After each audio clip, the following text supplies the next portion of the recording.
So wilt start ಆದಾಗ ಏನು ಮಾಡೋದು, ಗಿಡಗಳನ್ನ ತೆಗೆದುಬಿಡ್ಬೇಕಾ ಇಟ್ಕೋಬೇಕಾ ಅನ್ನೋ ಕ್ವಶನ್ ಮಾರ್ಕು. ರೈತರುಗಳು ಆ ಥರ ಬಿದ್ದು ಏನಾದರೂ ಮಾಡಿ ತೋಟಗಳನ್ನ ಹಾಳು ಮಾಡ್ಕೊಳ್ಳೋ ಬದಲು ನಾವು ಖರ್ಚು ಬಗ್ಗೆ ಯೋಚನೆ ಮಾಡ್ತಾ ವ್ಯವಸಾಯ ಮಾಡೋಕ್ಕೆ ಹೋದರೆ ವ್ಯವಸಾಯ ಮಾಡೋಕ್ಕಾಗೋದಿಲ್ಲ. ನಮಸ್ತೆ ಎಲ್ಲ ರೈತರಿಗೆ. ಮೂಲತಃ ಚಿಕ್ಕಬಳ್ಳಾಪುರ ತಾಲೂಕು ಇಟಪ್ಪನಹಳ್ಳಿ ಗ್ರಾಮ. ನಮ್ಮ ತಂದೆ ನಾರಾಯಣ ಸ್ವಾಮಿ ಅಂತ, ನನ್ನ ಹೆಸರು ಮಧು ಅಂತ. ನಾವು ಮೂಲತಃ ವ್ಯವಸಾಯ ಮಾಡೋರು. ವ್ಯವಸಾಯ ಮಾಡ್ಕೊತಾನೆ ಬರ್ತಾಯಿದ್ದೀವಿ, ಇನ್ನು ಮುಂದಕ್ಕೂ ವ್ಯವಸಾಯ ಮಾಡ್ತಾನೆ ಇರ್ತೀವಿ. ಈಗ ನೀವೇನು ನೋಡ್ತಿದ್ದೀರಾ, ಇದು ದಾಳಂಬ್ರಿ ಸಸಿ ಉಳಿರೋಂಥ ಭೂಮಿ. ಸೊ ಮೊದಲಿಗೆ ನಮ್ಮ ತೋಟ ನಾವು ಹಾಕಿ ಒಂದೂವರೆ ವರ್ಷ ಆಗಿದೆ. ಈಗ ಫಸಲಿಗೆ ಫಸ್ಟ್ ಕ್ರಾಪ್ ಬಿಡ್ತಾ ಇದ್ದೀವಿ. ಇದಕ್ಕೆ ಮುಂಚೆ ಗಿಡಗಳು ಸ್ವಲ್ಪ ಸಪ್ಪಗಾಗಿ ವಿಲ್ಟ್ ಸ್ಟಾರ್ಟ್ ಆಗುತ್ತೆ ನಮ್ಮ ಭೂಮಿನಲ್ಲಿ. ಸೊ ವಿಲ್ಟ್ ಸ್ಟಾರ್ಟ್ ಆದಾಗ ಏನು ಮಾಡೋದು, ಗಿಡಗಳನ್ನ ತೆಗೆದುಬಿಡ್ಬೇಕಾ ಇಟ್ಕೋಬೇಕಾ ಅನ್ನೋ ಕ್ವಶನ್ ಮಾರ್ಕು ಬಂದು ಸುಮಾರು ಜನನ ಕೇಳಿ, ಸೊ ಬೇಡ ತೆಗೆದುಬಿಡೋಣ ಅಂತಂದಾಗ ಅದಾದಮೇಲೆ ಭರತ್ನ ಕರ್ಕೊಂಬಂದು ತೋಟ ಎಲ್ಲ ತೋರಿಸಿದ್ಮೇಲೆ ಅವರು ಸ್ವ್ಯಾಶ್ ಕಂಪ್ನಿದು ಪ್ರಾಡಕ್ಟ್ಸ್ನ ಕೆಲವೊಂದು ಯೂಸ್ ಮಾಡಿ ಸರ್, 100% ನಿಮಗೆ ರಿಸಲ್ಟ್ ಸಿಗುತ್ತೆ, ಯಾಕೆ ತೆಗಿತೀರಾ, ಇಷ್ಟು ಚೆನ್ನಾಗಿ ದೊಡ್ಡದಾಗಿದೆ ಗಿಡಗಳು, ಏನೋ ಒಂದು ಸಣ್ಣ ಪ್ರಾಬ್ಲಮ್ಗೋಸ್ಕರ ಗಿಡಗಳು ತೆಗಿಬೇಡಿ ಅಂತೇಳಿ. ಆಮೇಲೆ ಅವರು ನೋಡಿ ಇಲ್ಲಿ ನೋಡ್ತಾ ಇರ್ತೀರ ನೀವು, ಆಲ್ರೆಡಿ ನಾವು ಯೂಸ್ ಮಾಡಿರೋಂಥ ಪ್ರಾಡಕ್ಟ್ಸ್ ಇವೆಲ್ಲ ಸ್ವ್ಯಾಶ್ ಕಂಪ್ನಿದು ವಿಗರ್ ರೂಟು, ಆಮೇಲೆ ಗ್ರೋಫಿಟ್ಟು, ಆಮೇಲೆ ರೂಟ್ಸ್ ಅನ್ನೋ ಅಂತ ವೇಮೋ, ಇವೆಲ್ಲ ಕೆಲವೊಂದೆಲ್ಲ ಆಮೇಲೆ ಅವ್ರು ಸಜೆಸ್ಟ್ ಮಾಡಿದ್ಮೇಲೆ ಆಮೇಲೆ ಅದು ಹಾಕಿದ್ಮೇಲೆ ನೋಡಿ ಈಗ ರೀತಿ ರಿಸಲ್ಟ್ ಬಂದಿದೆ. ತುಂಬ ಚೆನ್ನಾಗಿ ಬಂದಿದೆ. ಇದೇನೋ ಪ್ರಮೋಷನ್ ಮಾಡಬೇಕು ಅಂತ ಹೇಳ್ತಾ ಇಲ್ಲ, ನಮ್ಮ ಥರನೇ ರೈತರುಗಳು ಆ ಥರ ಬಿದ್ದು ಏನಾದರೂ ಮಾಡಿ ತೋಟಗಳನ್ನ ಹಾಳು ಮಾಡ್ಕೊಳ್ಳೋ ಬದಲು ಒಂದ್ಸರಿ ಈ ಪ್ರಾಡಕ್ಟ್ನ ಯೂಸ್ ಮಾಡಿ ಅನುಕೂಲ ಆದರೆ ಮುಂದಕ್ಕೆ ಕಂಟಿನ್ಯೂ ಮಾಡಿ. ನೀವು 4 ಜನಕ್ಕೆ ಕೇಳಿ, 4 ಜನ ರೈತರಿಗೆ ಒಳ್ಳೇದಾಗಲಿ. ಇದು ಫಸ್ಟ್ ಕ್ರಾಪ್ ಈಗ ಬಿಟ್ಟಿದ್ದೀವಿ.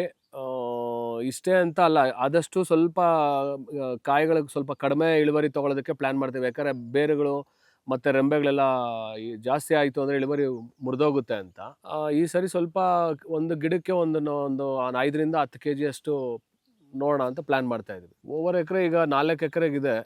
ಒಂದು ಗಿಡಕ್ಕೆ ಹೆಚ್ಚು ಕಡಿಮೆ ಒಂದು 5ರಿಂದ 10 kg ಪ್ಲ್ಯಾನ್ ಮಾಡ್ತಾ ಇದ್ದೀವಿ. ಟೋಟಲ್ ಅಪ್ರಾಕ್ಸಿಮೇಟ್ ಹೀಗೆ ಅಂತ ಎಷ್ಟು ಹೇಳಕ್ಕೆ ಬರೋದಿಲ್ಲ. ಇದು ಎಕರೆಗೆ ಒಂದು 600 ಸಸಿ ಅಂತ ಇಟ್ಕೊಳ್ಳಿ. ಸೊ ಆ ಥರ ಒಂದು 6 ಟನ್ನು ಎಕರೆಗೆ ಅಂತ ಪ್ಲ್ಯಾನ್ ಮಾಡ್ತಾ ಇದ್ದೀವಿ ನಾವು. ಪ್ಲ್ಯಾಂಟ್ ಇದು ನಾವು ಉಣ್ದಾಗೆಲ್ಲ 44 ರೂಪಾಯಿ 45 ರೂಪಾಯಿ ಇತ್ತು. ಬುಕ್ಕಿಂಗ್ ಮಾಡಬೇಕು. ಬುಕ್ಕಿಂಗ್ ಮಾಡಿದಾದ್ಮೇಲೆ ಜೈನ್ ಭಗವಾನ್ ಅಂತ ಇದು ಕಂಪ್ನಿ.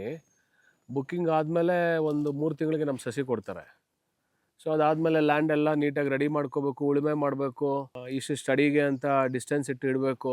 ಒಂದು ಸಸಿ 1 ವರ್ಷ ಆಗೋಷ್ಟರಲ್ಲಿ ಇಷ್ಟೇ ಅಂತಲ್ಲ, ಅದಕ್ಕೆ ಗೊಬ್ಬರ ಅದು ಇದು ಸುಮಾರು ಹಾಕಿರ್ತೀವಿ. ನಾವು ಖರ್ಚು ಬಗ್ಗೆ ಯೋಚನೆ ಮಾಡ್ತಾ ವ್ಯವಸಾಯ ಮಾಡೋಕ್ಕೆ ಹೋದರೆ ವ್ಯವಸಾಯ ಮಾಡೋಕ್ಕಾಗೋದಿಲ್ಲ. ನಾವು ವಿಲ್ಟ್ ಸ್ಟಾರ್ಟ್ ಆದಮೇಲಿಂದನೇ ನಮಗೆ ಅದ್ರ ಬಗ್ಗೆ ಐಡಿಯಾ ಬಂದಿದೆ. ಅದಕ್ಕೆ ಮುಂಚೆ ಕೇಳ್ತಿದ್ವಿ ಅಷ್ಟೇ ಆ ಸ್ವ್ಯಾಶ್ ಕಂಪ್ನಿ ಬಗ್ಗೆ. ಬಟ್ ನಾವು ಯೂಸ್ ಮಾಡಿದ್ಮೇಲಂತೂ 100% ನಮಗೆ ರಿಸಲ್ಟ್ ಬಂದಿದೆ ಸರ್. ನೀವೇ ನೋಡ್ಬೋದು, ಯಾಕಂದರೆ ಇದು ಲೈವ್ ಆ ವಿಲ್ಟ್ ಆಗಿರೋದನ್ನು ನೋಡ್ಬೋದು. ಆ ವಿಲ್ಟ್ ಆದಮೇಲೆ ಏನು ಫಸಲು ಬಂದಿದೆ ಇದನ್ನು ನೋಡ್ಬೋದು ನೀವೆಲ್ಲ. ಯಾವಾಗ ಈ ವಿಲ್ಟು ಸ್ಟಾರ್ಟ್ ಆಗಿ ನಮ್ಮ ಗಿಡಗಳಿಗೆ ಸಾಯಕ್ಕೆ ಸ್ಟಾರ್ಟ್ ಆಗ್ತಿತ್ತೋ ಆಗ ನಾವೇನು ಮಾಡಿದ್ವಿ, ಇದಕ್ಕೆ ಏನು ಮಾಡಿದ್ರೆ ರೈಟ್ ಆಗುತ್ತೆ. ಸೊ ಅದಕ್ಕೆ ಅವಾಗ ಹುಡುಕ್ತಾ ಏನಾಯಿತು, ಯಾರೋ ಒಬ್ರು ರೆಫರ್ ಮಾಡೋದು ಸ್ವ್ಯಾಶ್ ಕಂಪ್ನಿದು ಒಂದು ಸರಿ ನೋಡಿ ಅಂತ. ಅವಾಗ ಇನ್ಸ್ಟಾಗ್ರಾಮಲ್ಲಿ ಮತ್ತು ಗೂಗಲಲ್ಲೆಲ್ಲ ಸರ್ಚ್ ಮಾಡಿದ್ವಿ.